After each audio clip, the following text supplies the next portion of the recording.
राम राम। राष्ट्रहित में मतदान अवश्य करें। मेरे एक ओर से क्या होगा, यही सोच एक दिन आपका जो भविष्य है वो अंधकार में डाल देगी। कोई भी जो उम्मीदवार है, कोई भी कैंडिडेट 100% ईमानदार नहीं होता। आपकी कसौटियों पर 100% खरा नहीं उतरेगा।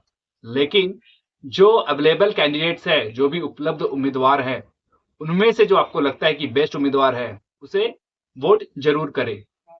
वोट के प्रति जो उदासीनता आजकल हम देखते हैं कि हर जगह पे जो चुनाव होते हैं, कहीं पे वोटिंग परसेंटेज 45% होता है, कहीं पे 50%, 55%। जो ये मतदान के प्रति जो आपकी उदासीनता है, उसके जो दुष्परिणाम का एक उदाहरण मैं आपको बताऊंगा।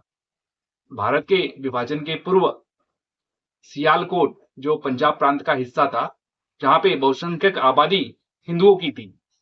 तो भारत के जो बहुत सारे जो नेता थे वो चाहते थे कि चूंकि यहाँ की आबादी बहुसंख्यक जो है वो हिंदू है, तो इसका विलय भारत में होना चाहिए।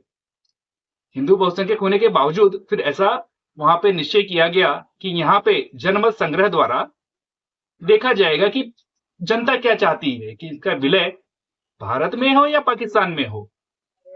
यह 1946 की घटना है। तो जनमत संग्रह का दिन निश्चय हो गया और वह दिन भी आ गया। तो जो मुस्लिम समाज के लोग थे, वोटिंग तो सुबह 7 बजे से प्रारंभ हो गई। मुस्लिम समाज के लोग सुबह 7 बजे ही घर से निकल गए। लेकिन जो हिंदू समाज में जैसा हम देखते हैं कि अब अक्सर होता है कि हमारा जो नेचर है, कि हमने सोचा कि चलो घर का काम वाम निपटा लेंगे तब फिर जाएंगे वोटिंग करने के लिए। तो जो है घर का काम वाम करने के बाद में जब 9-10 बजे वोटिंग के लिए पहुंचे, तो देखे कि वोटिंग की तो बहुत लंबी कतार लगी हुई है। तो उसने सोचा कि यह जो लाइन है वोटिंग की थोड़ी कम हो जाए, भीड़ भाड़ कम हो जाए, तो आके हम वोट डाल देंगे। तो ये सोच के वो सोचे चलो तब तक जाके घर पे थोड़ा आराम कर लेते हैं। और वो घर पे आराम करने लग गए। और इसी तरह धीरे धीरे दोपहर हो गया, 2 बज गया, 3 बजे, अब खाना खा लिया, खाना खाने के बाद में सो गए। अब फिर आलस के कारण से कौन जाए मतदान करने के लिए। आधे तो जैसे कि हमारा ये है कि जो भी हमें मतदान के लिए भी छुट्टी रहता है, तो आधे सोचते कि हम एंजॉय करेंगे, कहीं जाएं, मतलब जो वो वोटिंग के लिए वो यूज नहीं करते, वो हॉलीडे समझ के एंजॉय करते हैं। तो आधे तो वोटिंग के लिए गए नहीं, और जो गए वो भी आलस बस बिना वोट किए हुए घर वापस आ गए। परिणाम स्वरूप क्या हुआ, 55,000 मतों से जो सियालकोट था कि भारत में शामिल होगा, क्योंकि वह बहुसंख्यक हिंदू आबादी वाला क्षेत्र था, वह पाकिस्तान में शामिल हो गया। 1941 का जो सेंसेक्स था, उसके हिसाब से सियालकोट की जो आबादी थी हिंदुओं की, लगभग 2,13,000 थी। और 1946 में जब सियालकोट का विलय पाकिस्तान में हो गया, तो वहां पे जो भयंकर कत्लेआम जो शुरू हुआ, हिंदू महिलाओं के साथ में जो बलात्कार और लोगों को जो मारना प्रारंभ हुआ, और हिंदुओं की जो आबादी इस प्रकार इस मतलब इतनी तेजी से घटी कि 1951 के सेंसेक्स में हिंदुओं की आबादी वहां पे मात्र 10,000 रह गई, जो 1941 में 2,13,000 थी। इसका कारण क्या था? क्योंकि जब 2,13,000 जो हिंदुओं की जो आबादी थी, तो वहां पे करीब 1.25 लाख लोगों ने वोटिंग में पार्टिसिपेट ही नहीं किया था। तो आप वोटिंग की क्या अहमियत है, तो आप इस कहानी से सीखिए। जो 1941 में यहाँ पे सियालकोट में हिंदुओं की आबादी 2,13,000 थी लगभग, 1951 के सेंसस के अनुसार वहां पे हिंदुओं की आबादी मात्र 10,000 बची। और अभी कुछ 7-8 साल पूर्व 2017 के हिसाब से वहां पे मात्र 500 हिंदू लोग हैं। तो जो हिंदू वोटिंग के दिन आराम करने के लिए घर पे चले गए थे, वहां उनको सदा के लिए आराम करने भेज दिया गया। इसीलिए जागृत होइए और अपने मताधिकार का प्रयोग अवश्य कीजिए।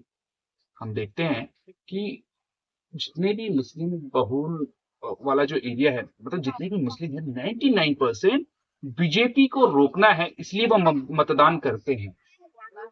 और हम कुछ आलस वश मतदान नहीं करते हैं।